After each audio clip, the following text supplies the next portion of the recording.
ಯಾವ ಜಾಗದಲ್ಲಿ ಹೆಚ್ಚು ಅಭಿಮಾನಿಗಳನ್ನ ಹೊಂದಿದ್ರೋ ಆ ಜಾಗದಲ್ಲೇ ಈಗ ಅವರ ವಿರುದ್ಧವಾಗಿ ಪ್ರತಿಭಟನೆಯನ್ನ ಮಾಡಕ್ಕೆ ಶುರು ಮಾಡಿದ್ದಾರೆ. ದರ್ಶನ್ ವಿರುದ್ಧ ಕಠಿಣ ಕ್ರಮಕ್ಕೆ ಒತ್ತಾಯವನ್ನ ಮಾಡಿ ದರ್ಶನ್ ವಿರುದ್ಧ ಮಂಡ್ಯದಲ್ಲಿ ರೈತರು ಪ್ರತಿಭಟನೆಯನ್ನ ಮಾಡ್ತಾ ಇದ್ದಾರೆ.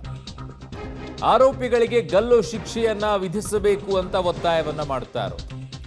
ದರ್ಶನ್ ವಿರುದ್ಧ ಪ್ರತಿಭಟನಾಕಾರರು ಘೋಷಣೆಗಳನ್ನ ಕೂಗಿದ್ದಾರೆ. ಮಂಡ್ಯದಲ್ಲಿ ದರ್ಶನ್ ವಿರುದ್ಧ ಕಠಿಣ ಕ್ರಮಕ್ಕೆ ಒತ್ತಾಯಿಸ್ತಾ ಇದ್ದಾರೆ. ಮಂಡ್ಯದ ಸಂಜಯ್ ವೃತ್ತದಿಂದ ವಿಶ್ವೇಶ್ವರಯ್ಯ ಪ್ರತಿಮೆಯವರೆಗೂ ಕೂಡ ರ್ಯಾಲಿಯನ್ನ ಮಾಡಿದ್ರು. ಕರ್ನಾಟಕ ರಾಜ್ಯ ರೈತ ಸಂಘದಿಂದ ಈ ಪ್ರತಿಭಟನೆ ನಡೆದಿದೆ. ದರ್ಶನ್ ಸೇರಿ ಎಲ್ಲಾ ಆರೋಪಿಗಳಿಗೂ ಕೂಡ ಗಲ್ಲು ಶಿಕ್ಷೆ ವಿಧಿಸಬೇಕು ಅಂತ ಆಗ್ರಹಿಸಿ ಪ್ರತಿಭಟನೆಯನ್ನ ಮಾಡಿದ್ದಾರೆ.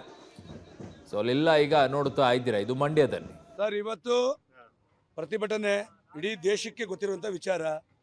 ಜೂನ್ 8ನೇ ತಾರೀಕು ಚಿತ್ರದುರ್ಗದಿಂದ ಮಲ್ಲಿಕಾರ್ಜುನ ಸ್ವಾಮಿ ಅವ್ರನ್ನ ರೇಣುಕಾ ಸ್ವಾಮಿ ಅವ್ರನ್ನ ದರ್ಶನ್ ಗುಂಡಾಗಳು ದರ್ಶನ್ ಮೇರೆಗೆ ಫೋನ್ ಟ್ರ್ಯಾಪ್ ಮುಖಾಂತರ ಹೆಣ್ಮಕ್ಳ ಕೈಲಿ ಫೋನ್ ಮಾಡಿಸಿ ಕರ್ಕೊಂಡು ಬಂದು 8ನೇ ತಾರೀಕು ಕರ್ಕೊಬಂದು 10ನೇ ತಾರೀಕು ಪಟ್ಟಣಗೇರಿ ಜಯಣ್ಣ ಅನ್ನೋರ ಪಾರ್ಕಿಂಗ್ ಶೆಡ್ನಲ್ಲಿ ಅಮಾನುಷೀಯ ಕೃತ್ಯವೆಸಗಿ ಸ್ಟಾರ್ಟಿಂಗ್ ದರ್ಶನ್ನೇ ಪೂಜೆ ಮಾಡಿರೋದು, ಕಪಾಳ ಕೊಡ್ದು ಸಿಗರೇಟಲ್ಲಿ ಸುಟ್ಟು ಬೆಲ್ಟ್ ಬಿಚ್ಕೊಂಡು ಕೊಟ್ಟು ಹೊಡೆದು ಮರ್ಮಾಂಗಕ್ಕೆ ಒದ್ದಿ ಇವತ್ತು ನಾವೇನು 6.5 ಕೋಟಿ ಜನತೆ ಇವನ್ನ ಚಾಲೆಂಜಿಂಗ್ ಸ್ಟಾರ್ ಅಂತೇಳಿ ಬೆಳೆಸಿದ್ವಿ. ನಮ್ಮ ಭಿಕ್ಷೆಯಿಂದ ಇವನ್ನ 6.5 ಕೋಟಿ ಕನ್ನಡದ ಜನತೆ ನಾವು ಹೋಗಿ ಸಿನಿಮಾ ನೋಡಿ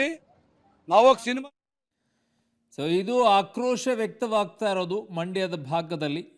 ಸೊ ಅತಿ ಹೆಚ್ಚು ಅವರಿಗೆ ಅಭಿಮಾನಿಗಳು ಸಿಗುವಂಥದ್ದು. ಆದರೆ ಈಗ ಅಲ್ಲೇ ಈಗ ಬಹುದೊಡ್ಡದಾದಂಥ ಆಕ್ರೋಶಗಳು ಈಗ ವ್ಯಕ್ತವಾಗ್ತಾ ಇದೆ. ಯಾಕೆ, ಏನು, ಈ ಬೆಳವಣಿಗೆಗಳು ಹೇಗೆ, ಹಲವು ರೀತಿಯಾದಂಥ ವಿಚಾರಗಳು ಬರುತ್ತೆ. ಬಟ್ ಅದನ್ನು ನೋಡಬೇಕು. ಈಗ ಸದ್ಯಕ್ಕಂತೂ ದರ್ಶನ್ ವಿರೋಧ ಶುರುವಾಗಿದೆ.